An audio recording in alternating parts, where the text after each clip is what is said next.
What's going on, YouTube? V here. Coming at. Wait, hold on. Why is my camera at an angle? And no one told me.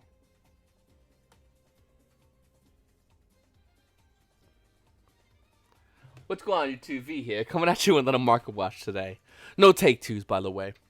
Got a lot of interesting things to talk about the market watch. A lot of crazy things happening within the market, and I was doing a live stream, and I was doing a live stream mentioning about this, how the market is so different how it was 2 years ago. There's a lot more people watching market watches. Market watch channels like myself have grown exponentially, and that's because Yu-Gi-Oh players want to care about the cards they have and are interested in cards that they don't have, that people aren't looking at, so they can buy them at a lower price and maybe even sell them or trade them or hold them because they paid a lower price.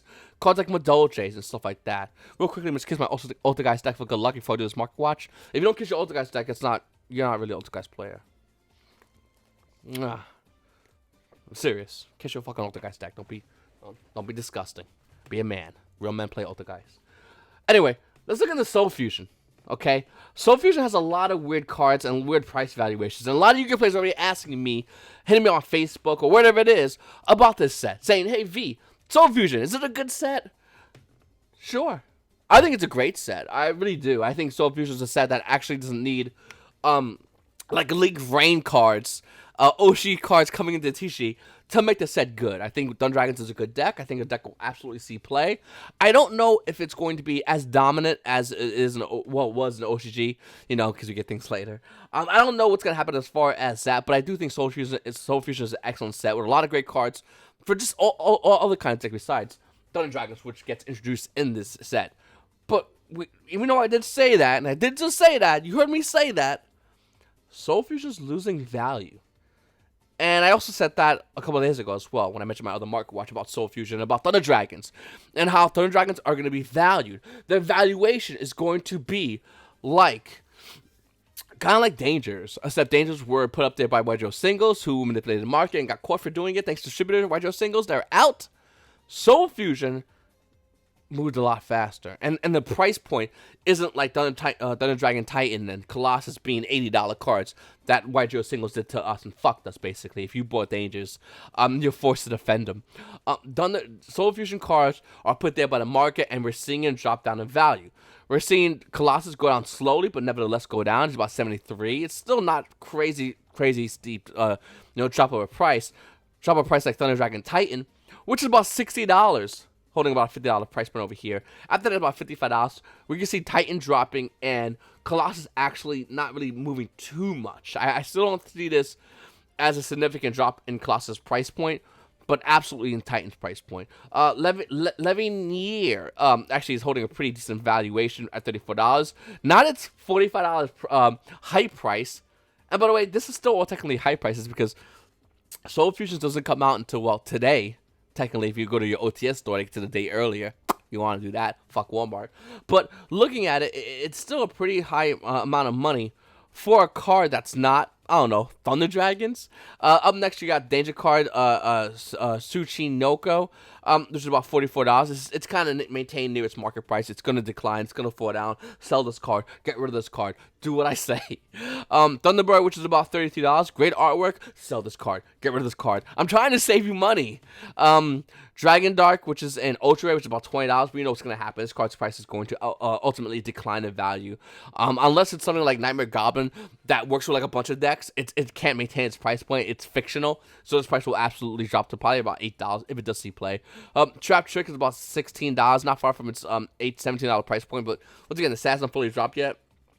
This card, I don't know what it does. Another ultra rare. Once again, this is not a real price. It will ultimately drop. And Thunder Dragon Fusion actually might probably maintain some decent value. Look at the other cards we have here is Dragon Hawk, another ultra rare that's already dropped down, which will continue to drop down. Not much, but it will continue to drop down in value. Daxi Eyes this card will be a dollar binder special soon. So don't you go paying $8 for this card. It's literally going to be a dollar binder soon. I'm trying to think of anything else here that, Condemn Witch. So let's talk about Condemn Witch real quickly. I love this card. I love this card's artwork. I think this card's really good. I think this card's going to be good in the future. Don't know if Konami's going to reprint it, because Konami seems somehow love reprinting cards that I like. Thanks, Konami, by the way. But we're seeing Condemned Witch, and I think it's a phenomenal card that a lot of Yu-Gi-Oh players don't really talk about or know too much. When it's called almost something, you can add one Forbidden Quick Play spell from your deck to your hand. We don't have many of those, but I'll give you that. But I wish this Forbidden card in general. That'd be kind of cool. During your opponent's main phase, quick effect, you contribute this card, special summon level 4. Fairy monster from your deck except Condemned Witch. You can only use the effect of Condemned Witch per turn. So we got a couple of things we could do here. We have Condemned Witch being used in Nurse Burn. Remember Nurse Burn? Yeah, that card helps bring out Nurse Burn. That's kind of fun. Condemned Witch in negate the deck. You know, decks that negate things. And Condemned Witch in general, due to the fact that it can special summon out a level 4 fairy monster from your deck. By the way, for negate, it's Bountiful Artemis. The level 4 fairy monster from your deck, you know, that can be special summoned. And that's something that's kind of interesting, because when I see cards that do things for generic things like zombies, like, you know, Vampire Sucker, or Condemned Witch bringing out low fairy monsters, I go, this card is allowing us to bring out generic stuff. That's pretty huge. It's pretty huge because it literally floats out the card faster, thinning the deck out and bringing out the card you specifically want, that you originally want to search out, but you can't, so you use Condemned Witch to do it. And I think this card is worth it's really good. And I think this card moving forward in the future is gonna have that potential. I don't think Fairy's gonna be good today. Shit, I don't think they're gonna be good with Soul Fusion or maybe even Savage Strike. But I think in the future we can, you know, can we come to the conclusion that Fairies might be a good deck, maybe even a deck that could be tier 1. And with that, wouldn't this card be good? Once again, when it's almost something you got a Forbidden Quick Play spell, we don't really have many of those. Hopefully we get more. Let's type in Forbidden and see what happens. I really don't know a lot of Forbidden cards, but I still think Condemned Witch is a good card. I think it's a 137. Crap. Can we look by spells? This is too much work. Here you go. 41 spells. All right, no mind. We have 40. Oh, okay. Go look at Forbidden Chalice. Oh, I forgot about those. Flash, no one plays that. So go look at Forbidden cards. That's pretty nifty. That's pretty nifty. I said I use the word nifty. I don't give a book. Okay, no, Mike. I use these. I don't even look at the rest of the cards. That's pretty cool. Nevertheless, I think that this card's gonna be good in the future. It's only currently $5 right now. It's a card nobody's looking at, and the card I like to talk about because nobody looks at, and that's awesome. Up next, when we talk about Thunder Dragons, which people want to talk about side deck cards, and a lot of people are talking about like Denko Sega, which is a great side deck card. I think this is better. I think Inspector Boy. If we're talking about what's good against Ultigeist, which obviously is one of the best decks right now, Soul Fusion literally helps Ultigeist out. Dude, it makes Ultigeist a much better deck because Thunder Dragons, which beats up the decks that beat up Ultigeist, this is what Thunder Dragons can play to stop Ultigeist. Some Yu-Gi-Oh players are saying, hey, I'm going to play Denko Seka, which is not bad, but this is what you want. One, because this makes it so you can't set back row, and this card's only good in Pendulums as a side deck card. Two, this card by itself will beat the crap out of a Pendulum player. Remember this deck I just kissed in the beginning of the video? I'm not dumb, and I know this card hurts me so fucking badly. To the point where my Infinite Impermanence is literally my only answer to stop this card. I can't beat over this card. I can't normal summon and out it. I just can't do that.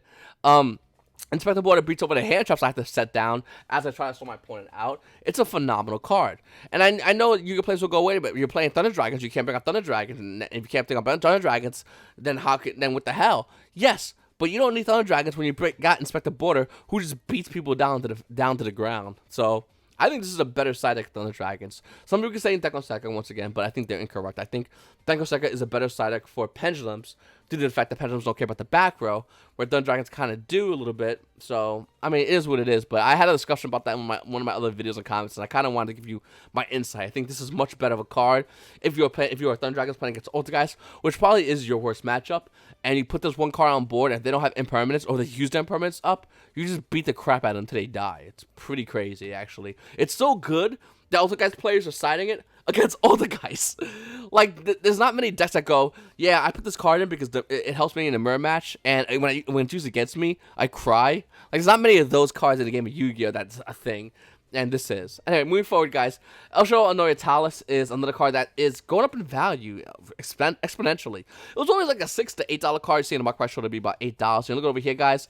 Yeah, it's like $12 for Anoriatalis. Unlimited's about 11, so that's the thing. After these are gone, you can see the price quickly goes to like 18, bombs out about $23 for Anoriatalis. Yeah, I don't know why this is doing this.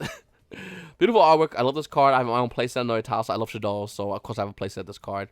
Don't even ask me why. I wish I over-9'd it. now I'm looking at it because this card probably would have had it does have good future potential, but yeah, no, I only have a playset. Real quick, guys, we'll talk about Kaiba Dragon. Envoy of the End being a Viz Shonen Jump card. Everyone's all talking about this card about, oh yeah, we got a Kaiba Dragon card. Whoop doo doo. This card is terrible. This is a horrible Viz. If you're looking to re-up your subscription, you might want to wait till next one. Let me explain. Kaiba Dragon Envoy of the End is only good as a text for the errata. Other than that, the card's useless. Why?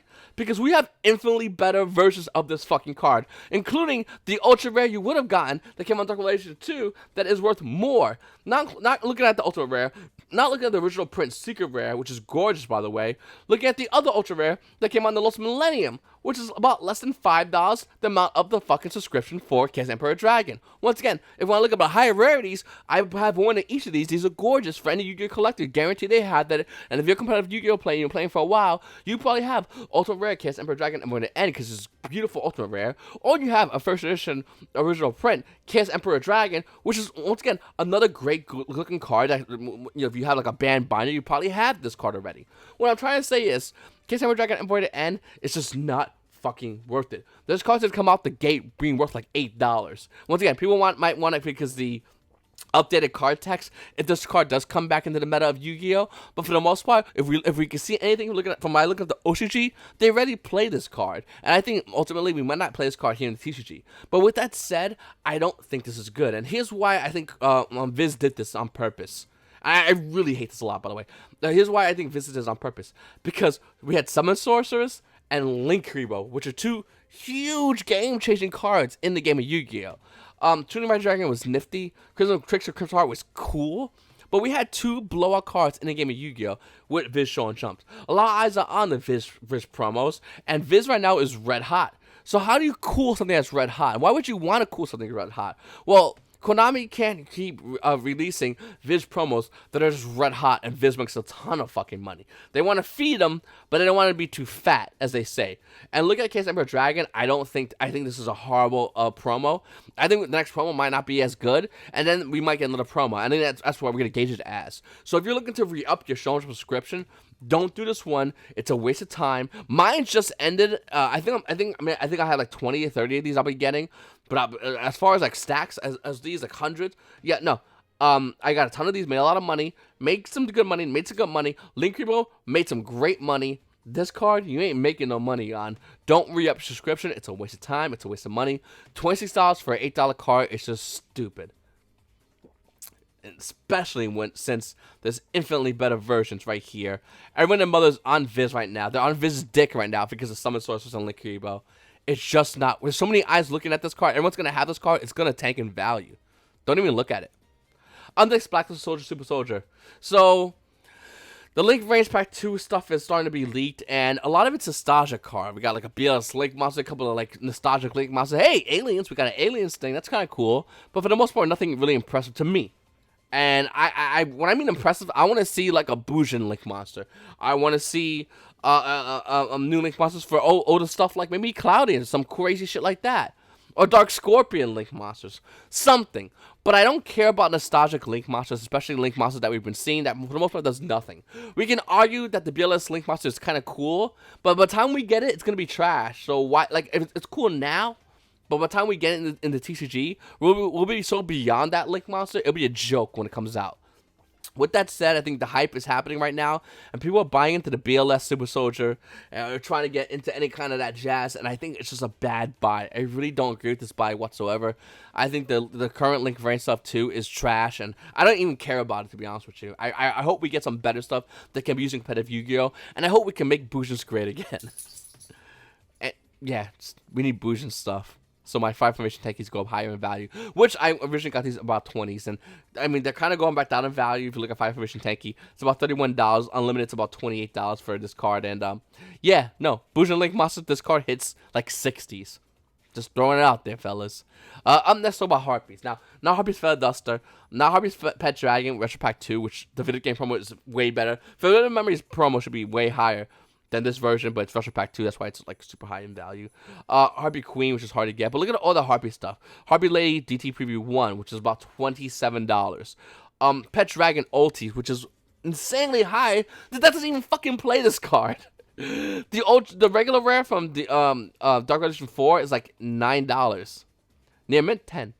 And then look at the rest of the Harpie cards. I think Harpies is a great deck core that you should have gotten. If you watched these videos for a while, you would have known to get Harpie stuff. Like look at Harpie Channel, a card that was like $6 when I mentioned it, jumped to about $8 and maintained an $8 price point. And now we're looking at about $15. Look over here for both versions of Ulti Harpie Challenger. Cyber Harpie Lady, which came out in Dark Legends, another great card set to get. This card's hitting about $10. Dancers are hitting some dumb numbers. They're about $8. Look at the other versions. Even regular Harpie Challengers, Ultra Rares, are like $7. And this is all because of the Harpie speculation of the Harpie set that's coming out soon. I think it's all hype. Even though I love Harpies a lot, I wish Harpies were a tier 1 deck. Until Harpie gets an actual link monster and an actual way to have some kind of like draw power or more control, I don't feel like this deck can be tier 1 and play with the big decks, unfortunately. I think Nostalgia is going to carry this deck, and I think the same thing will happen with the White Dragon Abyss. There'll be one or two cards in Nostalgia, and the rest is going to fall off. The current valuation of these cards might hold for like the ultis, but for the rest, for the most part, it won't. Cards with Black Feathers. Look at this price trend. Look at this just increasing in value. $1.70 here, but you look over here, you're seeing about $1.28. First edition, though, almost near $5. Next one after that comes about $6. So that's it for what's left. There's not many on the market, if you look over here, for cards with Black Feather. We've seen one deck play this card. Got a kid's OTS invite, so I guess that kind of shows something. But, yeah, Black Wings. They're my babies, but, man, I wish they would do more. Looking at Imperial Iron War, if you're looking to play cards against Thunder Dragons, here's a great card for it right here. Imperial Iron War, it's about $2 for the Ultra Rare.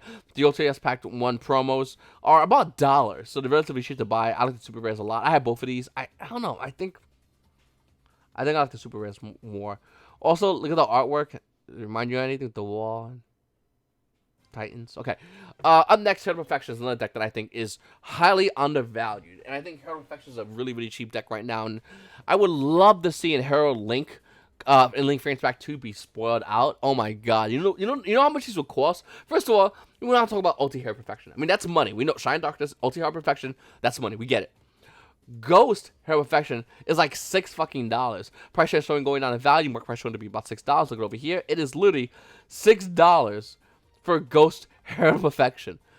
I'm just throwing it out there. This deck has came out, went up, seen meta play, went back down, seen more meta play, went back down, and with the Link Monster, it would easily see more meta play. I think Herald Perfection is a great deck, and I think a lot of YuGiOh players are underestimating this deck. Also, a little fun fact, Honest.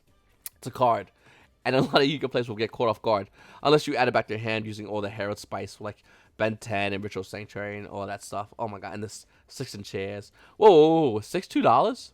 The chair's $2? Is this $2? No, it's okay, it's 5. I thought it was 2.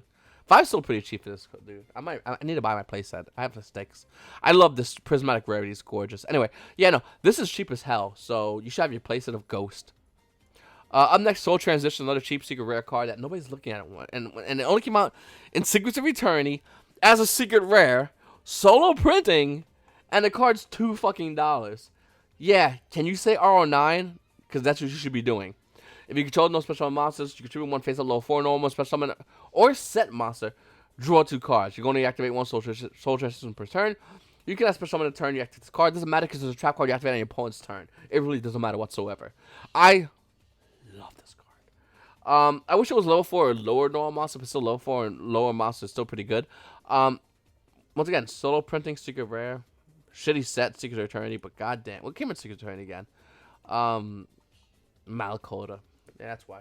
Okay, another card I'll talk about is the more 101 style Honor Arc. So, if you're looking to play against Thunder Dragons, just suck them up.